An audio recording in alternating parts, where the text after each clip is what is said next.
the most prestigious honor in skating is probably being skater of the year, and then followed up by probably getting trick of the year, and you get both in the same year. You got to respect yourself first and foremost. And I was like, all right, here I go. That was like the biggest debate in skateboarding for years, was like, was it a make or was it not? When you're worrying about what other people are doing, you fuck up your own shit. You're battling yourself the whole time. If there's anybody that looks like a violent skateboarder, it's probably this guy. Let me just do my little backside flip and get my good score.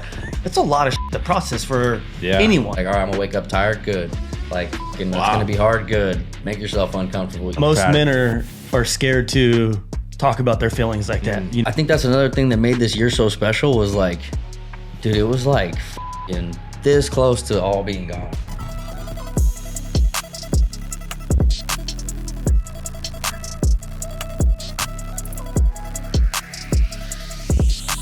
All right, guys, what's going on? Welcome back to another episode of the Jaxxon podcast. Normally, we kick this thing off with all of the co-hosts, but since we are doing the podcast with about 27 people, we are going to kick this thing off with the one and only, one of the most special guests of the year. And when I tell you make some noise for not only the skater of the year, but the trick of the year, and ladies and gentlemen, just an all-around gangster, Chris Joslin! Yeah. Come on, man! Come on!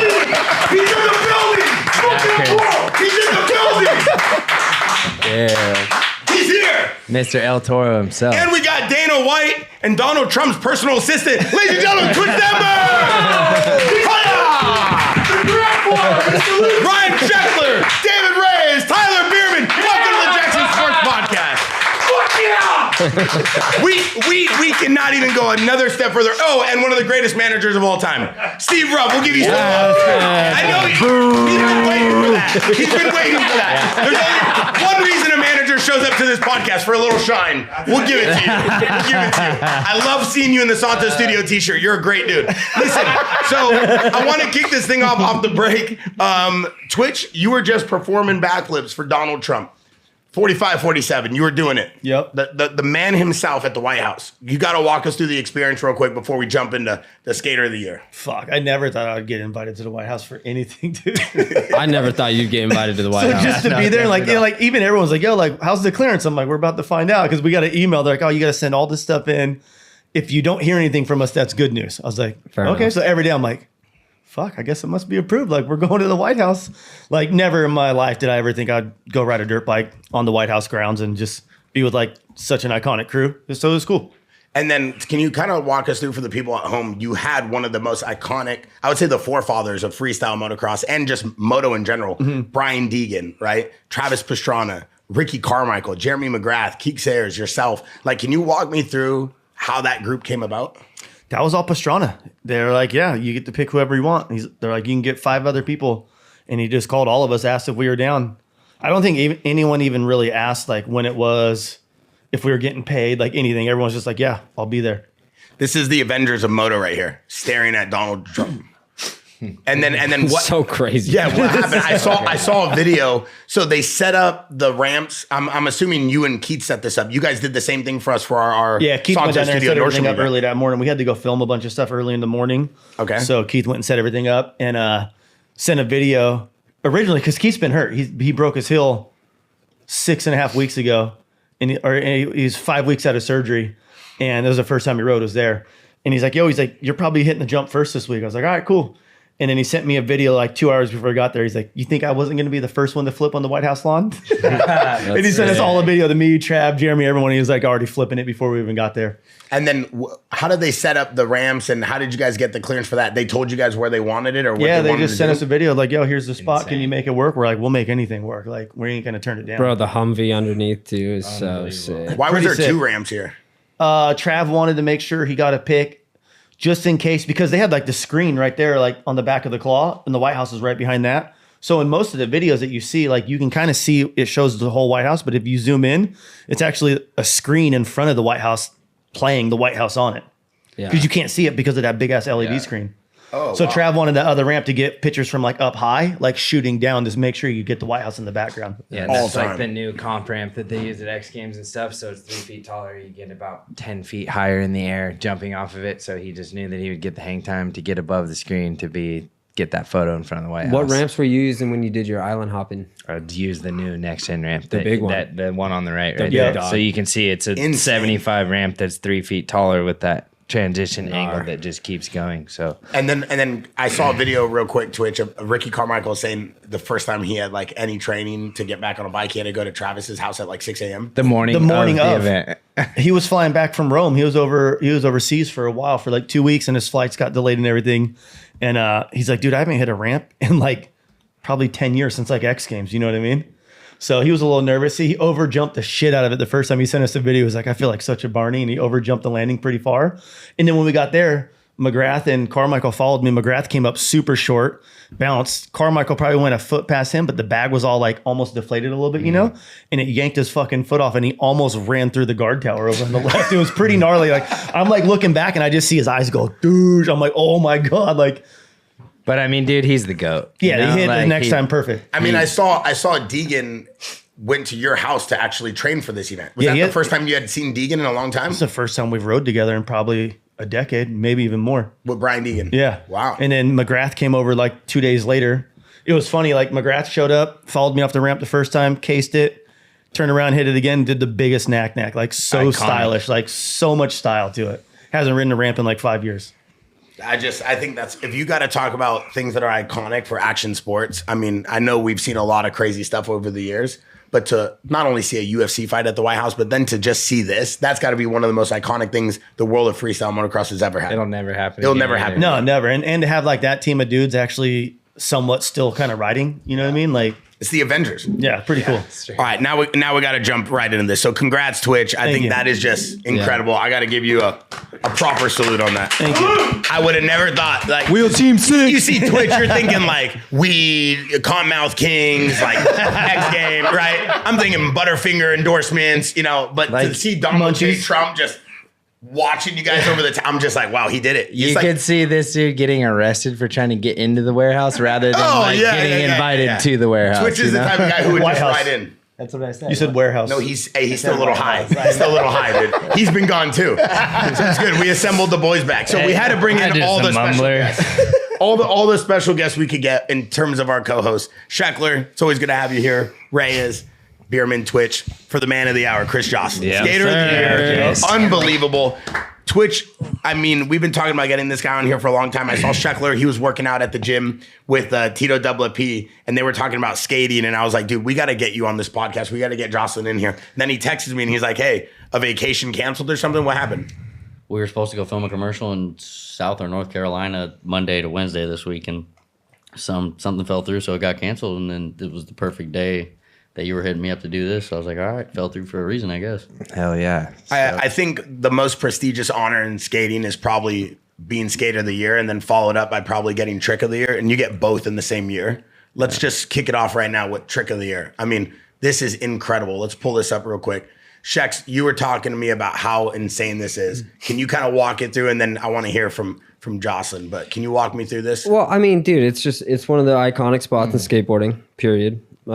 You get a trick on El Toro, you get cemented into this like legacy of street skateboarding.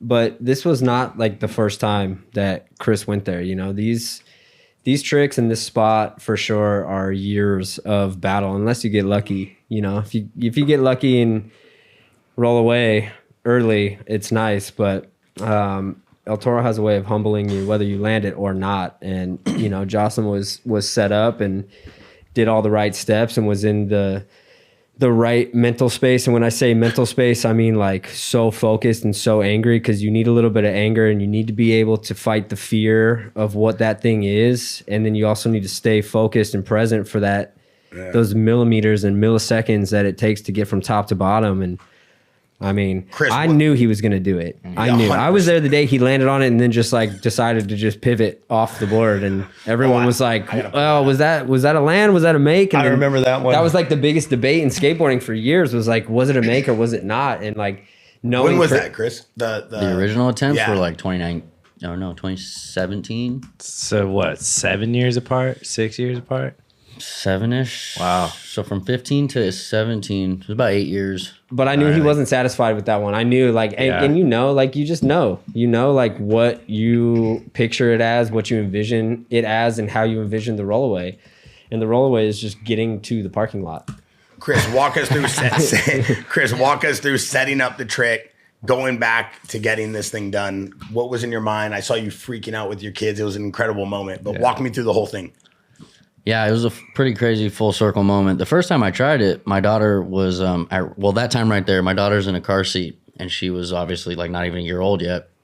She had just been born, and then for whatever reason around that time, like a lot of contests were happening, this, that, and the other, and like my mental couldn't just strictly focus on going back for that. And I had a lot of other things that were just kind of like mentally beating me down at the time that didn't make me feel confident enough in myself to go back and do it at the time. So I kind of gave up on it in a way, or fully gave up on it.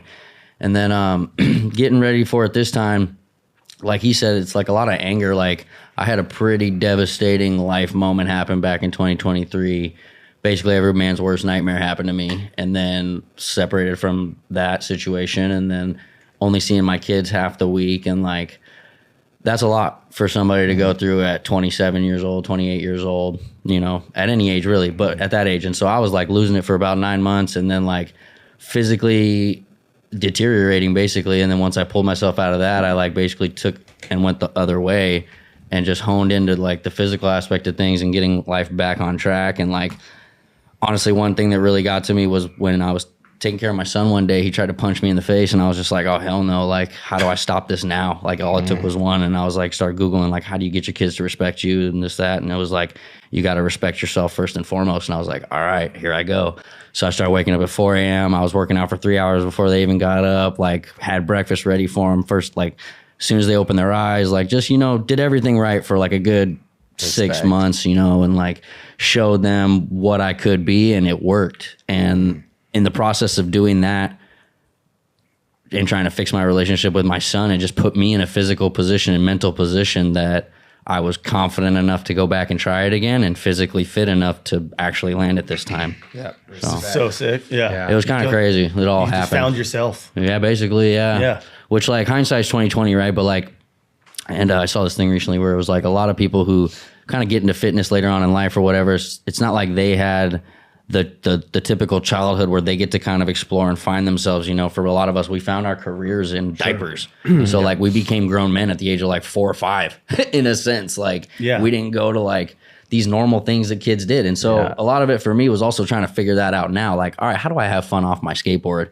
And like, where do I, in all honesty, how do I control my emotions and put them in places where it matters? I don't want my anger coming out in front of my kids. I don't want my anger to come out when I'm skating. It's got to come out in the right places so that I'm happy when I'm skating. And so it was a lot of just figuring out how to control these things so they weren't in the way when I was trying to do what mattered. You know what I mean? And then once I got all that kind of in line, it all fell right into place, I guess. For the people watching, I kind of just want to unpack that for a second. What was like the biggest turning point for you in terms of like respecting yourself and being able to come out of that hole? What were the things that did emotionally, mentally? Was it a routine? Was it a certain book? What did you do to get yourself out of there?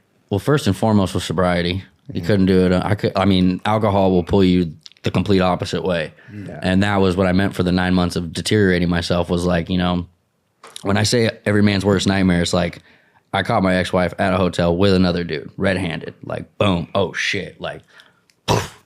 That'll just fuck somebody up, you know what I mean? Yeah. So for 9 months, I was like, all right, I'm over this, you know, I couldn't do it, whatever, poor me, pity me, blah, blah, blah. And then it was like 9 months of like that, until finally one day I like gave up. I was like, I'm not even gonna do this anymore. Like, I'm done, if you know what I mean. I'm done. And it didn't work. And then lo and behold, a couple of days later, after like that didn't work, I was like, well, shit, I'm gonna just get sober. Like, this ain't working. I can't even go out that way, whatever, yada, yada. Like, I'm gonna clean this up. And then 2 days later, I'm in a shower and I hear my grandma's voice in my head just saying like, I didn't raise you for you to go out like that. And I was like, holy shit, like full manic episode, like shut the shower off, went in the other bathroom where my chick was taking a shower, and I sat on the toilet and was like, don't leave my side right now. I don't know what the hell's going on, but like, I'm hearing a voice so prominent in my head right now. And it was like, from that moment, I was like, all right, I don't know what it is or what the meaning is, but she's telling me I'm still here for some reason. And lo and behold, this ends up happening about a year later. It's crazy. That's valid. Man. But when did that street league win come into play? Was that after? Yeah, that was probably, so that was in May or April of like that whole year. It was like January of 2024 was the start of it all. That and was then I think clean, right? That Yeah, was that when was you clean. were like, 6 months in probably. yeah. So And then, the Santa Monica win was definitely a confidence booster. So how did that, like, because I know I was there too, and we've been friends through this whole battle for so long, and traded countless phone calls of just those feelings and the not wanting to be here and all that noise. But when I saw you at Santa Monica, I knew that you were clean for one, but then I also saw it in your eyes and in your skating that it was so dominant. And when you were skating, I knew when you were practicing that you were going to win that event. I knew it. I knew for a fact that you were going to get your first street league win. And to see that come to fruition, and to see everybody there who was like, finally, dude, finally. It's the same when you got Skater of the Year. It's like, finally. People are realizing, or not realizing, that's a bad word. Finally, people just said, yeah, Joslin, you are exactly what you've been doing for the last 10 years, 15 years on a skateboard. This guy puts out more video parts than anybody else. Should have always been a front runner for Skater of the Year for the last at least 6 years, no matter what. And then to finally get Skater of the Year, yeah, Tre Flip El Toro, for sure helped you, but like even without that, dude, you were Skater of the Year with the video parts you were putting out and with what you were doing in the contest scene, with what you just been doing, bro, and like how you are as a dad. I tell people this all the time. How you are as a dad defines who you are. You are a great father. To go through what you did go through and are continuing to go through is the gnarliest thing on the planet, period. You said it best. Like, it is every man and woman's worst nightmare to find a situation that you found yourself in. But what you did do was stood up for your kids, bro. Yep. Yeah. And God rewards that. And you know that. Yeah. And skateboarding's rewarding that. And the people around you are rewarding that because they respect who you are, not as a skateboarder, but as a father and as Chris Joslin as a person. So I just want to make sure you hear that again, bro, that like, we love you. I love you.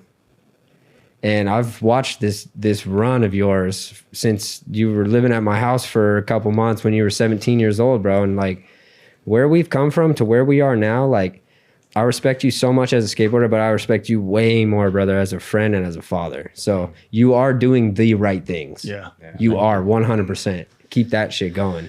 Fuck yeah. It's Cheers to that. It's a lot easier when you're sober, that's for sure. Yeah, it's 100%. crazy. It's crazy the games that your mind will play on you, like when you're Seriously. fucked up, and like the difference from being fucked up and skating really good all the time versus being sober and skating good all the time. Yeah. It's like everything's just more clear. But it doesn't last, dude. When we were 21, yeah, we could skate loaded. Yeah. Everyone's And getting a little bit skate older big now. things. You were loaded. a menace. Yeah. You were a complete menace. He was the same guy. We're cut from the same No, damn I know, cloth, but, bro. I mean, Joslin, Sheckler was pretty adamant about being on this one. He didn't want to miss it because he wanted to give you your flowers because he's like, if there's anyone that has been there and seen it, it's me. And I want to make sure Joslin hears that on camera. And Twitch, I give you so much respect. What up, Tarzan?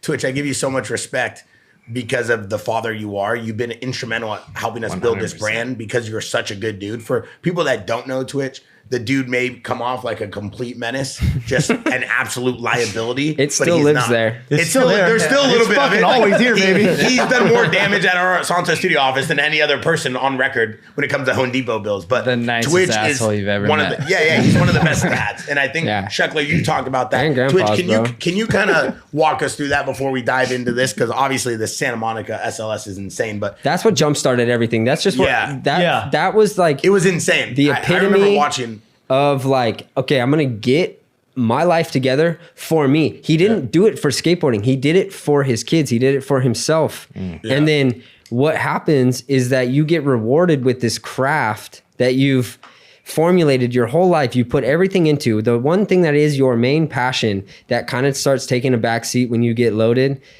And then you realize like, hey, okay, yeah, skateboarding's cool, but like, I just want to feel okay. You know, like I don't even want to feel good. I just want to feel okay.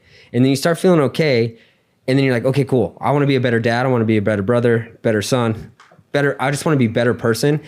And then once you get a better person, then the craft comes back. Yeah. And then it comes back with a vengeance. Yeah, You're like, you're that's like- learning again. That's like when I started winning everything. Like, I broke up with my baby's mama, and I was like, oh, she's taking me to court to get custody of my kid. I'm like, I got to be sober. I can't be smoking weed. I can't be doing anything. And I quit for like a year and a half. And within that year and a half is when, like, I was always rode decent, but like that year and a half that I was sober, I started winning everything. Like every single weekend I went to a contest. Like I just knew, like I was just ready for war. I was like, I'm beating these fucking dudes. Like I used to almost smoke these dudes weeded all the time. Yeah. But now I'm like sober. I'm like, these dudes ain't gonna stand a chance. And it's like, well, I feel like when you have that confidence, nothing's gonna stop you. Yeah. Like your mind is the biggest muscle you have. And if that thing's tough, ain't no one beating you on what you do. Chris, did you feel like there was ever pressure on you, like drinking and partying and kind of living that lifestyle was so kind of parallel to being an action sports superstar like skaters and freestyle moto? Like it is this rock style life, you know? No pun intended. Shout out to Rockstar Energy Drink. I'm seeing they're supporting you quite heavily. But did you ever feel like there was maybe too much pressure on you and that's why you drank or that's why you went down those roads? Or was it mainly something that you did, you know, in your spare time? Because you've always been skating at a high level. Yeah, it was never really something I enjoyed on a daily basis. Even when we're talking like these 9 months, it's not like I was really going out much. It was like I lived in my bed in depression and did that to, you know, kind of feed the depression. It wasn't like I needed to go out and party. I wasn't trying to be around people. I just like basically been betrayed by, you know, the closest person to me and was like, I don't want to go around people. You know, I still have pretty good trust issues right now as it is. And so I was just like, poor me. It was like wallowing in self-pity for 9 months, basically, was all it was. And what about in terms of like getting out of that, putting down the bottle? Was it someone that came to you? Was it you just figuring out that you need to stop drinking that day? Like, because that's a big thing to kind of handle on your own, especially when you're going through all that. Well, the situation in Japan that I was trying to, or that I was talking about earlier, when I tried to do it, there was someone in my way, actually, my new girlfriend who I have a baby with now, when I tried to do it, who like didn't allow the situation to happen, basically just because right place, right time. And I was just like, what the hell? Like, damn, that was crazy. Like the situation couldn't occur because of where she was standing, blah, blah, blah, whatever. She basically saved my life. Fast forward, and my grandma's saying this in my head. And then like we have, me and this girl have a baby now that was born in August, which like was the month I went and did the 3 flip. She was like 2 weeks old. And it was like, to your point, when you're doing this like healing and healing and healing, well, now I had done all this work and healed myself, and now I had this new life and new motivation and new inspiration. So to top it all off, there was that now coming, and like along with all the stuff that happens in my head and in my life, like I'm pretty good with like crazy coincidental number situations too. And like my son's born November 10th, I'm March 10th. My dad's January or July 10th, and his dad's January or July 10th. I never met him, so I don't really know. But 4 generations of 10s. My daughter's born the 24th. My girlfriend's born the 24th, and her mom's born on the 24th. Wow. So like these numbers all align. And then come 2024, when I got sober and got a new phone, my new phone number, I've said this on podcasts before, so don't even worry about it, is 824, which is Kobe, 2323, which is MJ. But then also 824 is the day I did El Toro. Wow. 824 is a spiritual number for somebody watching over you. Yeah. So it's like, it's just, that's why I put Gma on my grip tape. Like the numbers all align in crazy ways. And so I don't believe in, dude. dude, it's crazy. Like, I don't believe in and then like not to coincidences mention either. the phone number I had growing up, 562-420-6976. Love smoking weed, and sure, 69 is great. And 76 gas station is one of my favorite gas stations. So I don't know, numbers just fucking are a trip to me, bro, and phone numbers especially. You know, That's crazy. Yeah. my home phone number in my grandma's house for my whole 18 years of childhood never changed. 562-420-6976. That's crazy. It's Yeah, crazy I tell when you people that, and they're like 420. They're like, yeah, right. 69. That's a fake You number. fucking with me? Yeah, no, for real. But it was dead serious every time.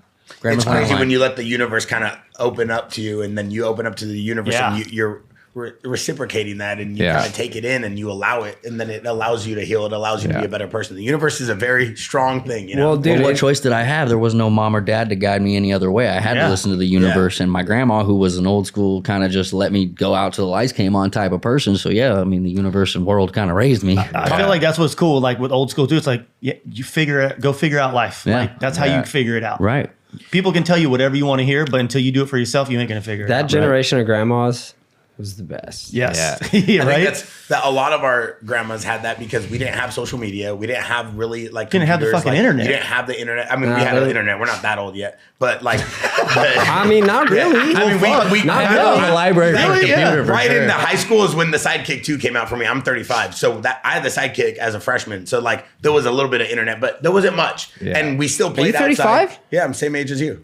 I'm 36, We dog. grew up together. No, you've always been a little bit older than me. Yeah, you're in But- September. Yeah, September 5th. I know. So I think the biggest thing is that understanding when the universe is telling you things, it kind of wants you to do right if you want to do right on your own. And then it pushes you down those roads. And then it's up to you to kind of drink the water, you know? Well, I love, like, that's another thing too, is like, that's why I thought it was important for David to be here, because we've all been on this sobriety road and seen the effects of life getting better, but then skateboarding really getting better. Like, David got on Zero a year ago, and it's the absolutely perfect fit, period, for what David does on a skateboard.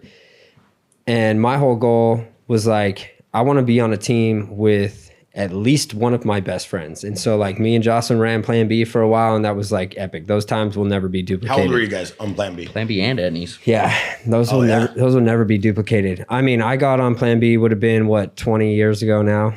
So it was a while. I was on there for 17 years before I left. But David really got me on Zero. Yeah. You know? And that's a huge move for you, being back with a board brand. And I mean, there was a minute there where I'm like, I can't believe you're not with a board brand. I used to tell Twitch, know. I'm like, the guy's writing a white I'm like, how the board. fuck does Sheckler not have a board deal? Well, dude, because I'm How did that happen? patient. Yeah. Well, originally, Ryan wanted to skate one of my graphics. So I went down to Zero and I was like, hey, I told Jamie Thomas, I was like, I'm grabbing Ryan some boards.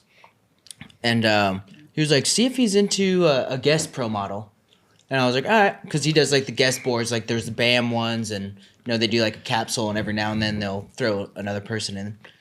And so, anyways, we we meet up at the San Juan skate park and film a little edit, and the post just went off. People were tripping. He's skating a board Yeah. he's skating a Zero board for one, which like no one would ever expect Ryan to be skating a Zero board ever.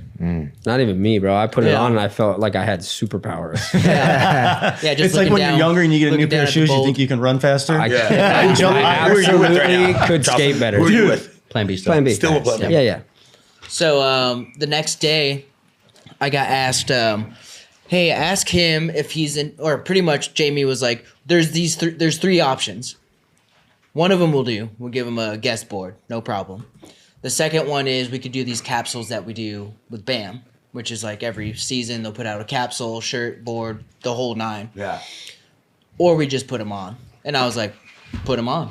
Put them on. I just put them It's on. crazy that you have to not convince, but you have to tell a board brand like put No, Sheckler on but the dude, board. sitting with Jamie Thomas, you see the difference is, and Jocelyn will realize this too, and he knows this too. It's like in skateboarding, there's a couple brands that have this violence to them that are just like, you know, that these fools just get down in the streets and they don't care, and they're skateboarders through and through. Plan B being one of those companies. But always in my mind, Zero was one of those companies, and it still is to this day, you know? And so I actually had this like weird imposter syndrome that I wasn't gnarly enough to be on Zero. And I was like, I don't know if like I actually skate like hard enough to be a Zero rider. And then That's the stupidest shit Which I've ever is- heard. dude, but I Bro, had, who says something like that when all you do is jump off But I buildings ha- like Superman? I'm motivated now. Yeah. Yeah. I'm motivated now. And you See, like the mind playing tricks on you thing. Yeah. Like sometimes you don't think you're good enough for certain But shit. I talked everyone to around you's Jamie. like, bro, Bro, and you speak of violence, like if there's anybody that looks like a violent skateboarder, it's probably this guy. It's the Wolverine Yeah, himself. you literally look. Yeah, you look scary, and you know that guy that's dancing in the rave video. It's always like a famous meme. He's like in the middle of the street, he takes off his shirt. He's just yeah, you're like, this that's dude's him. crazy. Yeah, this is you right now. I'll pull it up. But obviously, on a fitness tip, like what have you been doing physically to stay in such good shape? Because you look nuts now. Peptides? Well, I do collagen in my coffee every morning. Collagen peptides, and a green juice with sea moss, and then like fish oil, glucosamine, turmeric, tart cherry, kind of all the natural stuff. I mean, She Legit and Maca for like testosterone enhancing. I don't do like the TRT or the injections or whatever. Try to go to Sprouts for all my goodies. And then my diet is pretty strict now. It's just like eggs and sourdough in the morning, and then dinner's either like ground beef, steak, salmon, or something pretty good, or like a cauliflower crusted pizza with sardines on it.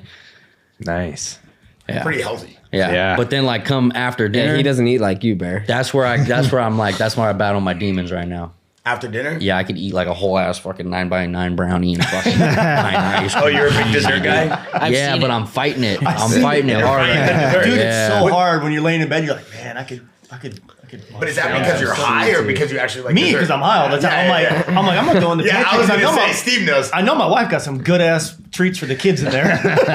Dude, I buy them all. I'm bad at it. I go to the shop. That's my problem. I was telling my buddy last night. I was like, the problem is I buy it and then it's here. Yeah. Then I'm fighting the demons. If it's But not I'm there, buying you wouldn't eat it. Exactly. I was asking Khalil Roundtree about his camp. He's got a UFC fight coming up, and I was like, "What's the best way to diet if you're a fighter?" Because I can't imagine all that weight you have to lose. And he's like, the biggest thing is just not having it in your house, Yeah. and then the other thing is obviously meal preps, like just having the food ready, which I think is the biggest misconception. It's so If much the easier. food's ready to go. You microwave, you're done. You don't eat for taste. You just eat for fuel. You're good. Yeah. Yeah, now like my wife, like when we cook steak or chicken, she'll make enough steak or chicken for like the next 3 days. Like every time I walk by one, I'm like, oh fuck, I'm gonna eat something. I just grab a piece of steak and just chew on that or a piece of chicken. Like, Yeah, but it's you so look, much better You now. look like you're like literally 21 years old. I got AIDS now. You look. That is crazy, dude. It's crazy. Yeah, you literally look better than you've ever looked. No. I fucking feel better than I ever have. Yeah, do you really? Yeah. And it's probably Well, I've great. just been the most consistent I've ever been with working out all the time and just like taking care of myself. Yeah, I think the biggest thing as we get older is inflammation. So like if you could use peptides or turmeric, whatever you could use to reduce the inflammation in your body and make sure that you're going to sleep on kind of an empty stomach so your body can battle it. It's when you go to sleep on all the sugar and all the carbs and your body's just bloated all night. That's why I just take peptides. Peptides just help me with everything. And you eat like fucking a gas station. He eats a 76 gas station full of candy a day. That's crazy that you put that on camera in my business like that. You do. That's crazy. Motherfucker has candy everywhere. Look at the table behind you Everywhere, over there. bro. Let's talk about Santa Monica. Can you walk me through this trip? Walk me through what was going through your mind. I mean, 9.5 to take you in and in the most stylish way. And I remember this because Sheckler was there and Sheckler was sending us updated videos. That was the first Shecks. That's when we dropped your shoe. And that was like the first weekend. So I remember everybody talking about Chris Joslin. I'm like, damn, he looks insane. And then you looked incredible. Walk me through the event. Walk me through that trip. This was the first time I got to really test the mentality that working out had gained for me. So I was in the contest, missed the first 4 tricks. Because to be honest with you, I wasn't skating a whole lot. I had just gotten my first box of Lakais. So that was my first day skating in those shoes. At a contest. Yeah, the That's day crazy. before I broke them in on a BMX bike. I was just riding around with a skateboard on a BMX bike, just having fun, because that was one of the things I did throughout that process was I picked up a BMX bike and started relearning some 180s and grinds and stuff. It's just cool to being have something else to do other than what you do. You know what I mean? Like, Yeah. Yeah, because like on the days where I'm sore from skating, all right, well, my shoulders and arms are fine. Let me go try and pull up the bike and do a wheelie or something, and it kept me active and kept me going. And then there's the theory you got to use energy to get energy, right? So the more I was moving, the more I had energy production going. so true. And so then my recovery would go faster because I'd be riding a bike all day on my off days, but I was really moving and flowing. So it was like my body was recovering. well, versus being at home and like you have a bad day or a gnarly day of skating the next day, you don't do anything, you get stiff as hell. Oh my God, second day Like, soreness, right? Yeah, yeah. and then that kicks in. But you can fight that and just keep kind of like if you do the same things every day, your body almost gets like this accustomed to it. And like, You're just so used to beating yourself up and dealing with the pain where it's like, the same way with diet, bro. another day, you know? dude, I went skating the other day after my body was aching in like 4 or 5 different places, started skating, all aches went away. And I was like talking to my PT guy about it. And I was like, dude, how come I'll be like sore and stiff and I start skating and it all goes away? He's like, because those muscles you've been using to skate, you've been using for 20 plus years. Yeah. They will come on whenever you tell them to come on, no matter what. I was like, oh shit. When I don't ride, I get more sore than when I ride a few Yeah. days a week. Right. And it's the days that you are sore that you go and Have do to it. train. It- You it- absolutely it have opens to you train up. when you're sore. That's I almost- why- Or the that's days why where we you're like, show I don't up. want to go do it. Those You are have usually to the best get in the days. car. Think about Jen Hunter. Jen Hunter go and ride motos in the heat, 30-minute motos, 2 or 3 of them. That's race, a and then- different animal. No, They but are then- they are but the then- fittest but then- human beings yes, on the but planet. Check it out. But then they come back on Monday, Tuesday, and their only recovery is actually riding a road bike. Yeah. And they use the road bike as recovery, which I always thought was insane until I actually figured out why they do it and how it helps. So, I mean, I could see how that could help you, Yeah. especially with the way you skate, with how aggressive you are and how strong you are. Like, I definitely think that you've passed the line of, you're probably like one of the that most Joslin? jack skaters. And so I pulled up a video of you dancing in the street. So I pulled up this video of you dancing in the street with no shirt on, and I thought it was incredible because you're swag. You still have the same step you do on a board. Yeah. So- the pants the same and everything. Yeah. So this is Swag. all time right here. That's the get up right there. Yeah. This is you. That's actually my neighbor. This is you. Hey, grow a The beard, Viking? grow a full goatee. That's We got you he's right he's there. out in Hemet, Yeah. Yeah, for sure. Is that where you live? that's my neighbor. all That's not how you know me. Okay, so in terms of this trick, Much like that one, one thing we have a Jaxxon podcast Discord, and we ask them questions of what they want to know. And a lot of people have always asked, do you know what tricks you want to hit before you go and hit them? Or do you just let it ride? Do you let it flow? We always used to ask you this question, and you used to say like, oh, some guys write down their trick list. Some guys put it on their bike. You kind of have like muscle memory. You've talked about guys that ride at your house that do every single trick every single day to make sure they don't lose it. Did you already know what you wanted to do going into this? At that contest? Yeah. No. Okay. Nah, you don't really know till you're there. And then also when you're coming down to the end of it too, there's this funny game that you can play where you look at everybody's scores and go, Oh, how do I beat that one? I need a 7.9. Let me just do my little backside flip and get my good score. but I don't know. For me, it was just like I was shitting the bed on this one. I missed my first 4 attempts, finally landed the big flip. And then it was like, so I was saying this is my first mental testimony of like, all right, like I was kind of beating myself up. Like you missed 4, dude, you're already out. And then it was like, no, you're only halfway through. Like you've still got 3 more tries. And then the next one I did in a row. So now I've got 2 makes with 2 tries left.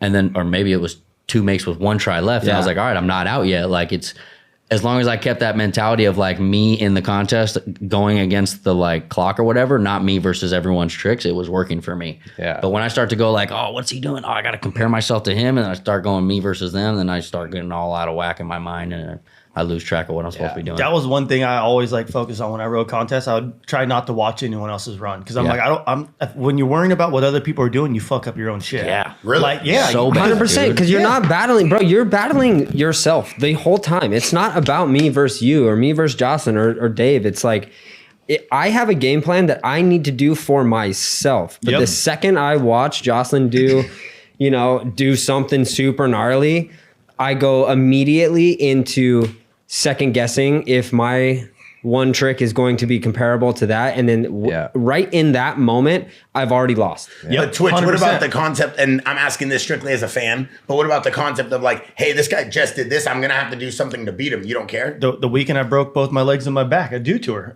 No one ever did a mini flip before. And we saw Pastrana do one. Nate went out and did one. I was like, well, fuck it. I beat these dudes all the time. I'm going to go do one. And that's when I got weeded, worrying about what other people were doing. Like, I've never gone to a contest before and done a trick that I've never landed at home before I went there. Where a lot of these dudes will like ride a foam pit all the time and they'll show up and they're nervous as hell and they'll blow a run and then they'll kill a run because like they actually stick it. Where I'm like, for me to go there and do a mini flip like that, I was like, worst case, I'll be 3 feet off the ground. Yeah, right, I was bro. like 45 feet off the ground. What X Games is That was Dew a Tour Dew 07. tour. I was on the floor, dude, like this. Oh, no. Yeah, compound tip fib. Oh, no. Compound tip fib on my left leg, shattered heel or broken talus on my right leg, and I broke my L1 and L2. Yeah, and I had to compete after that, and I was like, just watch my bro just literally smoke his feet. It was off his gnarly. body. But that was me worrying about what other people were doing. So Yeah, like I never did that before. dude, That's a Why mini did bike? you fly off that the was bike? supposed to be a mini flip. That's not. Why did you jump off the bike?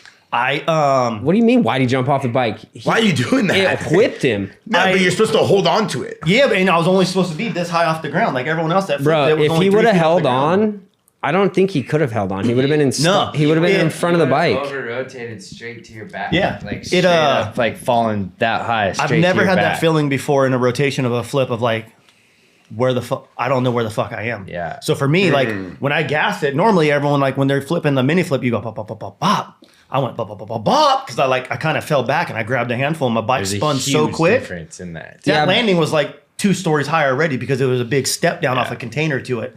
And so when I spun so fast, I'm like, fuck, I got to get away from this thing. I don't know where I'm at. And when I threw myself, I thought in my head, I was throwing myself away from the bike down towards the ground where it actually threw me even higher than if I would have just held on.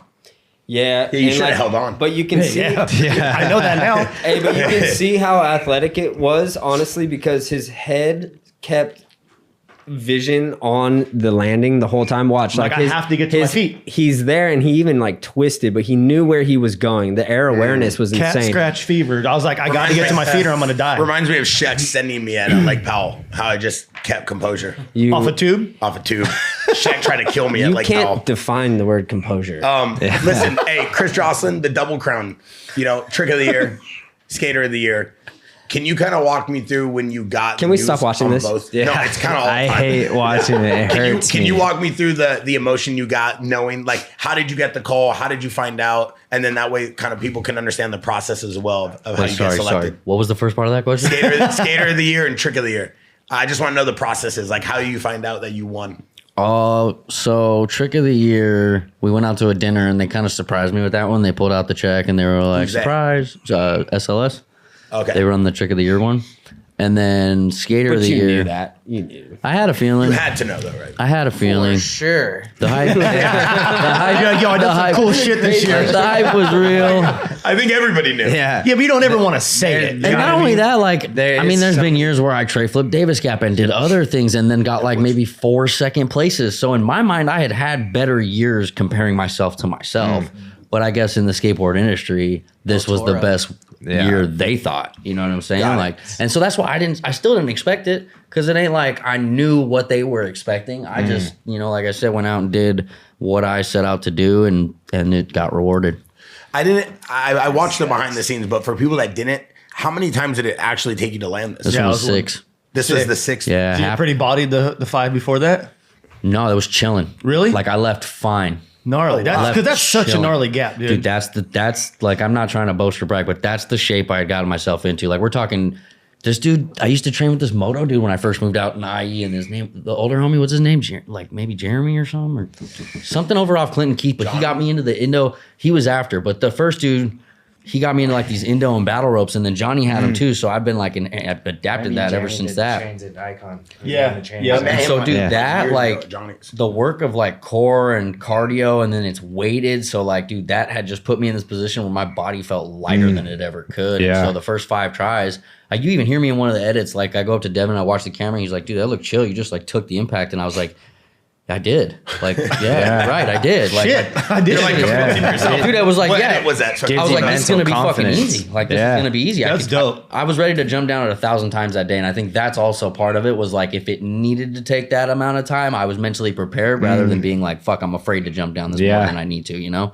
Yeah. So And just the shape that you were in to be able to take the impact. Yeah, but after this was impact if you after, needed. right? Yeah. that was after. Well, I'm gonna pull this video up he after, did a but for bunch of trick- gangster tricks after. Yeah, just I'm because- gonna pull the Gma part after this, but for that because I gotta give that its own time because it's such a dope video and it's on Thrasher's YouTube. That's what we're watching right now. But It does what, look like you rolled out of those so easy. so mellow. What did you look do for light your on your body? feet. He What did did you- it like it was like a 5 stair. Yeah, right. Yeah. It looks like it It was was so like- mellow. Looks so And then the casual. try right before this, my son and daughter came up and told me I got it and gave me a hug too. No So way. that was That's pretty the fucking- sickest. You look so emotional. I feel like I texted you and I just said brother, and then the post that or the video that came back was the land.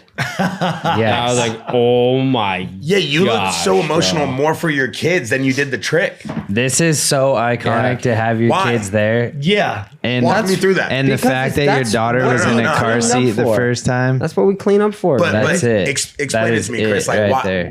what was the emotional aspect here? Like you I mean, you could see it in your face. They spent 9 months watching me be a piece of shit, you know, and I had a lot of guilt from that. So to prove to them that I could be the other way meant a lot to me. Yeah. Their dad's dope. one of the best in Respect. the world. They got to see that and witness that and like, be there. You That's know, not gotta only feel that, good. but like that's the whole. I think that's another thing that made this year so special was like, dude, it was like fucking this close to all being gone. You know what I mean? Like it's fucking like I was hanging by a thread, dude. Like Not all it only took are you was- working on yourself, your skating, your kids, like your new relationship, new kid, like that's a lot of shit to process for Yeah. anyone. Talk about not giving up. I mean, that's the real story of the year. Forget trick of the year, skater of the year. Talk about showing what a man can actually do when you go to the depths and have to claw your way out. This I mean, is it's what incredible. this is what you get. Well, and that's something I realized too. And like, I don't know, maybe this will only sit with the right amount of people, but I also think that like there's a certain thing that is very powerful about having a kid, regardless of whether you're ready or not. And I think it just puts a fire in you, dude. For like, if you're a legit human being with a heart and soul and you Yep. have a kid and you're not doing well in life, it will fucking turn you around. And I'm not saying have a kid for that reason. Yeah, exactly. But I think if people like fucking 100% kind of amazing. knew that that's what was going to happen, they'd be a lot less scared of it too. Yeah. And they'd Dude. probably dive a lot more into it. to be I was honest with you. 19 when I had my first kid. I was still a kid. I didn't know what the fuck I was doing, Yeah. but it made me change everything I was all about and the people Right. I hung out with all the time for sure. I'm like, you're always a product of your environment. So, yeah. Dude, it rarely happens that someone gets skater of the year and trick of the year, you know. And for some, that could be like a peak. Do you feel like this just raises the bar for you? Do you feel like this moves you into a new space? Like, what does this do for your mindset not to kind of stall or slow down? Well, yeah, because I've always, even outside of El Toro, like if it was any other spot or anything, my mindset's always been to raise the bar for myself. Like if I nollie hilled a 12 on my last part, it's got to be a 13 the next one, right? So that was a big moment for me after this. Was like I got stuck for a minute, dude. I was just like, I'm sorry, but I don't think it's just in my mindset or in my like future to go and skate at 21, 22, 23, 24. So it was like, all right, what's next? Like where do I go from here? You know, like do I just try to start winning contests? It's like, no, because that's not me versus me really. Now I'm going to go out and compete with everybody. So it's really just been kind of this little like dry spell moment right now where I still do everything I've been doing, but my like direction's a little undetermined right now, if I'm being honest. And is it something that you feel like you have to find the fire? Is it something that you think comes to you? Is it something that it's just going to take time? What do you think it is? It comes to me more when I'm writing stuff down. If I'm writing stuff down and I'm setting like little mini goals that I maybe want to do eventually, it pushes me to go do them. But yeah, I mean, like this, like I'm not oblivious to what it took to go do this either. So like in the back of my mind somewhere, there's probably also the theory of like, fuck, to get back to this level, I gotta do a lot of fucking crazy shit that was real uncomfortable to do. You know what I mean? Like getting up at 3:30 in the morning and rising with the sun to fucking feel some type of way, because that shit really works. It's fucking hard to do. You would wake up in the morning just to rise when the sun rises? Yeah, I was getting up even before, like 3:30, 4 a.m. Just like no matter what time I went to bed, midnight, 1, and it was like, all right, I'm gonna wake up tired, good. Like fucking, it's gonna be hard, good. Make yourself uncomfortable. Eat sardines after that. Fucking do everything you don't want to do. Oh, you're tired now after all 3 workouts? Go run 6 miles. Fucking just do it. And it was like, this is what comes out of it, but Dude, it's a lot of fucking beating yourself up, you know? And It's crazy what you can do when you want change. yeah. No time for Yeah, but bullshit. I think there's definitely I hear you. I hear you completely. So I think I'm comfortable right now. Yeah. I think I mean, you feel happy with what you've accomplished. You gotta live in that moment for a little bit. I You guess got to so, enjoy yeah. it. I mean, the one thing is like you named this part after your grandmother, right? And you win Skate of the Year, you win Trick of the Year, you put out one of the best parts. What do you think she's telling you? What do you think she would have said if she have got fun. to see all this? Keep having I fun. think the voice from being in the showers would tell me right now, you see what I mean, motherfucker? Yeah. Everyone around you knows you have it in you. It's just you believing you have it in you. Yeah. That's what it is. Yeah, I just want to give you your flowers and say I'm proud of you for pulling yourself out of that, because that could break any human being. And the fact that you did that, and then you're now being able to reap the benefits of what you love, like the utmost respect, dog. Like that is unbelievable. So Most proud. men are scared to talk about their feelings like that. You know what I mean? Like you're too macho for it. But it's like sometimes you got to get that shit out. That comes a lot too from the program. You just learn that that's where the actual like healing comes from. It's just like growth. being vulnerable, but then you're not selfish. You're not being selfish with the story that's going to help some other kid, bro. Like you got to think about it that way. Like, yeah, do I want to get vulnerable? No. But if by me getting vulnerable, talking about a life scenario that I went through and I made it through the other side, if that can help one 19, 13-year-old, 14-year-old kid who's thinking about taking his own life because it's too rough and he feels too unique or she feels too unique, and then they hear that story, they hear my story, they hear Dave's story, 100%. your story, 100%. and they go, oh, these are some of my favorite dudes. Yeah. Oh, this is what they did. They're the same thing I'm They going just through. they just cleaned it up. I'm not unique. This is not just happening to me. Yeah. And maybe I give it another shot and you save some kid's life. That's what it's for. But then we get to be good dads. And I would say, dude, like in this spot right now where you're at, like just go out and have fun and start filming again. And that's it. And start slow and just start stacking again. If you want to do 50 kickflips on 50 different spots, do 50 kickflips. Who cares? Yeah. Kids just want to see us skate. Yeah. They don't care what we're doing. They want to see us skate. They want to see your big tray flip. David told me this a long time ago. They just want to see you do what they know you do. I know. I got And- this YouTube video up yesterday, just me skating over a dresser, and they were eating it up. Eating it No up. way. Just having Yeah. fun, right? Eat It's it like up. shit you would do when you were a little kid. Yeah, exactly. Where did you post Let me it? skate this It's little just on his YouTube. gram. On YouTube. Yeah. And But yeah. I saw this it's quote. just start filming again. See what happens, because the fire's there. And if you're gonna go buck, you already know it's gonna happen. But like, And you're going to have a Yeah. kid. Yeah, it's in your blood, dude. 100%. It's funny how you're talking about the mind plays tricks on you too, because you'll be like not skate for 3 or 4 days, and mentally you're like, oh, I got a little pain here, a little this there, a little that there, and then you go skate, and like I was saying, the muscle memory of all of it just kicks in, and then your mind just shuts up, and it's like, oh yeah, I know what I'm doing again. So Yeah. it's like gosh, sometimes if you could just quiet that voice down enough and get through it, Yeah. that's half of it, you know? Yeah, like Twitch, on that note, actually, like, have you ever thought about, like, not hitting the ramp for a few days and then you go up to the ramp and you're like, damn, I got to hit this thing. I got to time it. I got to figure out the gap. I got to figure out the speed. Or is it something that naturally comes? Because that's a ramp that you have to actually judge distance and speed. I used to kind of get weird when I wouldn't ride for a little bit, like especially like after being hurt for off the bike Yeah. like 3 to 6 months. But now like I won't ride for 2 months, and like my first trick, like the first time I jumped the jump, I'm like, I'm gonna scare myself. Fuck it, I'm gonna do a no-handed flip. I ain't hit this jump in 2 weeks, and then I get my adrenaline pumping, and I know the speed I need to go to do this certain trick, and I just do it. And afterwards, I'm like, fuck, that was easy. Yeah. Like now I just go through all my tricks, you know. But what about, like, the White House? Like, someone has to set that up and test it if the ramp was set up. Oh, I for sure. Anytime I go anywhere and ride a new jump that's not my jump in my backyard, you're definitely nervous. But I feel like if you're not nervous, something's wrong with you. Like that, I like being scared. I like having some fear in Do me. you like landing on the airbag? I love it, dude. Really? I'm fucking 45, bro. It takes a little impact off. I hate Like, it. bro, It's get in my just so joints. smooth, dude. It's so smooth and easy. I don't want to say I hate that shit, but I hate that shit. I love dirt. For dudes like him that are like doing big ass whips, Yeah, it's but sketchy. you jump like football field I'm lengths not- and you do the craziest, gnarliest But things. exactly, I'm not trying to like do the craziest flip trick and land gracefully. Like got it. there's just a difference in that scenario of like what we do, you know. But I think like a situation like these guys and skating different street spots, and there's no one street spot that's the same. We have a 75-foot ramp, whether it's to an airbag or dirt, it's the exact same everywhere you go. If it's set at 75, That ramp doesn't distance, change. But it's the nerves same are ramp. always there no matter what. It's It's always different. You have a shorter run in, you have Yeah. a longer run in. Like, dude, I remember back in the day, like when I first started making money riding, I was like, oh fuck, I made it. So I'd party my ass off. And then I'd be like, damn, I didn't ride for like 6 months. I would get so scared. I'm like, I'll go ride. I'm like, I feel like a piece of shit. Like I feel like I suck. Yeah. So like I remember there was a couple times where I was like, you know what? I'm gonna go back to where I learned all my tricks when I was 15 years old, and I'm just gonna go ride that spot. Yeah. And it literally brought me back to like feeling like a little kid again, and why I liked riding my motorcycle. Yeah. Because dude, like I said, like you're a product of your environment. Like my neighbor was slinging ecstasy and coke, so we would do ecstasy and coke every night. Go to Mexico 3 days a week. Show up at high school. We did my freshman year, like, and then not riding and then trying to ride in between. Like, dude, you just have so many mind games going on in your head. Like, Well, I think we've talked about this before, but I think that you're a product of your environment. It's the You are. room around you creates you. And if you don't have the right people, like Shex, you always talk about how David is always, pushing you to want to go skate and go my hit guy. street spots. Like if you don't have guys that are in your corner, you have Yeah. Tyler, you have Patrick Evans, you have all these guys Have in your everyone. corner.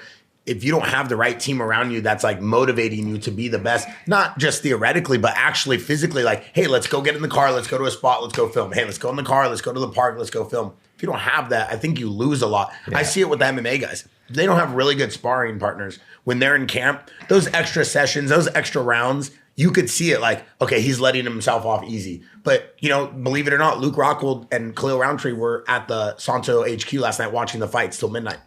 And then they were in here at 7 a.m. and Luke was drinking and partying and wrestling around. But he's the first one in here saying, no, Khalil, we have 5 rounds, 5 minutes. We're going to move around. We're going to do this. And it's like he's motivating his boy. It's like you got to have good friends around you. I think at the end of the day, the people around you create your mindset and they also reinforce your goals. Like it's okay. Sheckler's a big one. You're the first guy to always tell me like, hey, what are we trying to do here? What are we trying to accomplish? And we talk about it out loud. And then I'm constantly like, all right, I see Sheckler. I'm reminded. Like, do you, Chris, put down these goals? Did you say like, I'm gonna land this? I want to win Trick of the Year. I want to win Skater of the Year. I want to go win Santa Monica. Are you saying these things out loud? Because you talked about writing things down.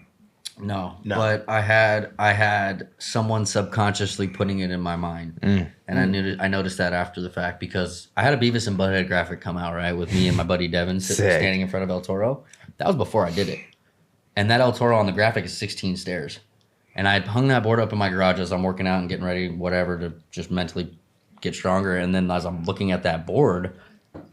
And then it's like, all right, well, shit. Like, you know what? Maybe I should go. Like, that's kind of maybe what planted the seed, right? Yeah, I'm dude. staring at it. Of course. And then I get there, and it looks like a fucking 16 stair. I was like, this shit feels like a 16 today. Like, holy shit. How many stairs is it? 20. Oh, it is. Holy But shit. we've honestly, Four is a big deal. we've ironically too even mentioned that Over in and interviews over where and like over. 16's like a pretty standard jump for like the average skate jumper. 20's where it gets like, oh, fuck, it's a lot on the body, right? Yeah. So looking at the 16 stair on my graphic, now I'm like, this shit visually looks like a 16, or if not, at least now my mind's played a trick on me to look at it like a 16 stair, right? Like, oh, this is going to be easy. Right. So that graphic fucking comes out and it like pushes me to go do that or whatnot. And then like it's funny because they kind of knew it too when the tray flip came out. The graphic designer had reached out to Colin, who helped him design the graphic, and was like, "Hey, did you?" Or he called him. He's like, "Hey, it worked." And he's like, "What do you mean it worked?" He's like, "You don't remember when we made this graphic? You said it might like put it in his head to go back." And Colin's like, "I don't even remember saying that, but wow." And I was like, I even like caught on to that by just like the situation, That's you know. insane. And so it's pretty insane to think about. Like Thrasher, there's a quote here. It says, "The battle is why we'll talk about it for years." Do you think the slams and the comeback make the trick, make the part even better? You think it adds as much value as landing it in itself? I don't think if I landed it 10 years ago, it would have held the same value. No, I don't think if it went down pretty easy, it would have worked. It would have went the same way. You think the same thing, David? I think the same thing. I feel like you didn't have to go back ever again. No, you wanted to. But you wanted to, and that's why you did it, is because it was for yourself. It wasn't for anybody. Yeah. And it was, it was for you, but it was all, the people you love and the people that aren't here.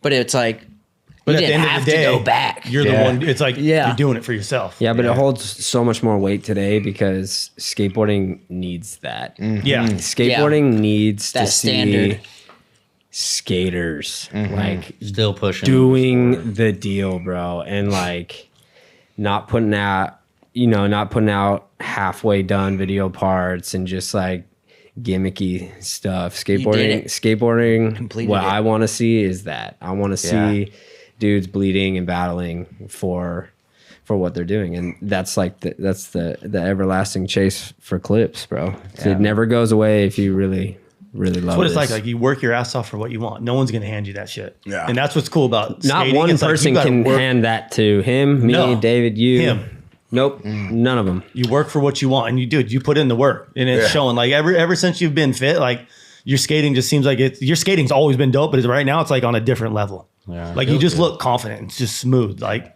What about It's pulling dope. up to spots that has That was broken crazy. skaters for years and then just going there and laying things that have never been done before?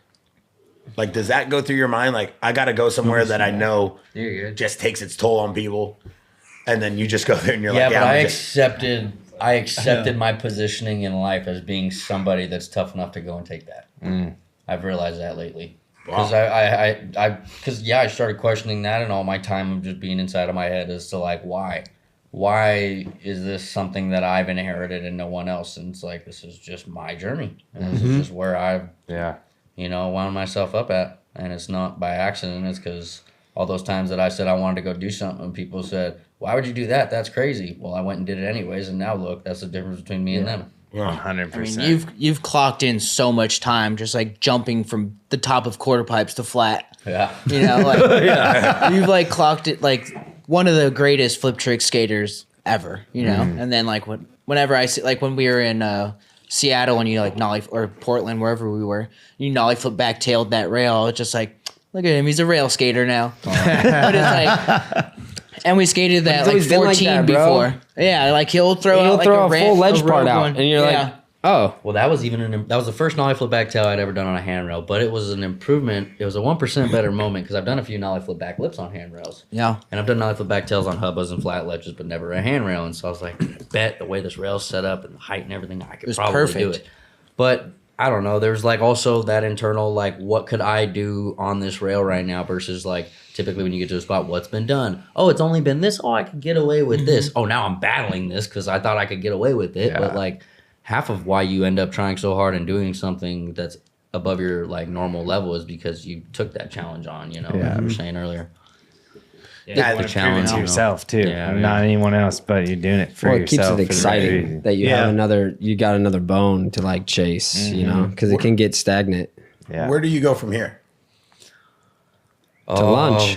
I got a lot of We'll grab some food for sure, but what's next on the roadmap for you? I mean, you have a big deal with Rockstar. I always see you wearing their hat. Lakai, you have the shoes on, Plan B. Like, what's next for you? Not just sponsorship and money-wise, but you as a skater. Is there things that are on your mind that you got to accomplish?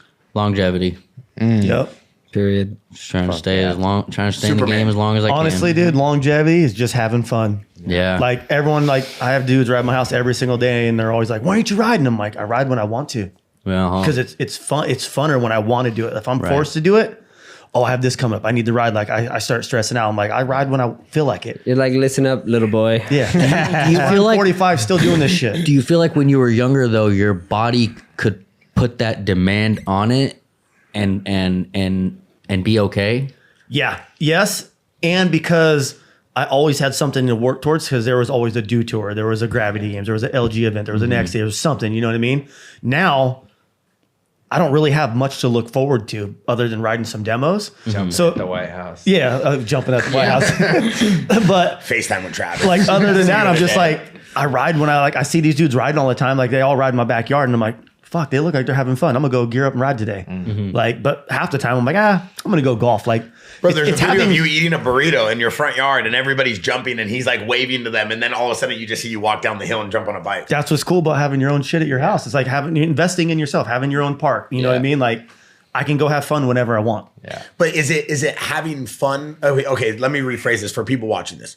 You guys all make a lot of money being sponsored by brands and being action sports celebrities and icons, right? You know, like you're doing massive video parts and videos with Red Bull and Apple, and like things that have just never been done before. So you guys are all kind of adventuring down your own worlds. You're traveling around the world doing parts. Does it come to a point though where it's like, okay, for me to continuously make money, I got to continuously, you know, move the needle? Or is it, I just got to go be me now? Like, do you get to a certain point where you feel comfortable enough with not just the brands, but yourself as an image and as a personal brand to be like, now all I got to do is be consistent? Because there is a point, I would say, for the younger kids watching this, they still have to prove themselves. They have to go put out the insane parts, win the insane events, right? Like that. Yeah. This is kind of a hybrid conversation. I feel like that's the difference of like being where I am now. Like when I was younger, I always had something to prove. Now when I ride my bike, I don't give a fuck. Like I don't have anything to prove. I'm strictly riding my bike to go have fun. point. Yeah. I worked my ass off through my teens and my 20s and my 30s. Blood, sweat, Like tears. I literally would ride twice a day, every single day. Like I would have a broken ankle. Fuck it, tape it. We're still riding. You know what I mean? Like now I'm just like, I just ride when I want to. But it's like in the beginning, you have to put that work in or you're never going to be what you want to be. I guess the easier way to say this, like, do you feel you have to go win Skater of the Year again? Do you feel you have to go get Trick of the Year again? Or do you think you did enough now to solidify yourself? It's never enough. Yeah, No, I was it's not. gonna say I think you just continue on. Yeah. You're in the realm of no matter what you do has potential to do all that stuff again. Well, I got a different question from you in the beginning. Yeah. 'Cause you were saying about sponsors and stuff. Yeah. What was that part of the question? Well, I mean, I do think like, you know, you have a manager, right? And a manager goes out and he's putting out, in the old days, maybe there was here's all the magazines I'm in. Here's all the, you know, He's video gonna do clips. this, and this Yeah, he's this going to year. do these deliverables. He's going to go get you money. But then you get to a certain level. Dude, I walk into a retailer like Nordstrom who does $20 billion a year. And I say, hey, we're doing a shoe with Twitch and eyewear and same with Sheckler. And they're like, yeah, we're all in. These guys solidified themselves as icons in the game. You just kind of did that in your own way. So do you feel like you have to still go do those things, or can you kind of, in a way, live off that hype and that momentum forever? I don't feel like I'll be able to. I feel like it's already died out, if I'm being honest with you. And that's why he's fucking the dude he is today. Because with 100%. anyone that's in action sports, it's never enough. Like, cool, That's you just- celebrate it for a that's day. just done. What's next? Like, Yeah. you're always on to something different to Epic get that mindset. Well, you want that feeling again. Like, you're not. Yeah, I felt cool for a couple days, but what am I going to do now? I mean, it's the same reason why you're here every week doing podcasts. You don't need to do this. You just look for the next adventure that you want to go do. I just like hanging out with my buddies, fun. And talking shit. I just Like, want fun. to say, like, outside looking in, like, I just want you to hear it that, like, I feel like you shouldn't have something to prove. You do it for the right reasons and the love of skateboarding, and you're having fun. All this, like, maybe 2 years down the road, Skater of the Year, you get that again because you fucking deserve that because you love it. Yeah. You know? Yep. Yeah. And it's like there's always something to prove internally in here and here.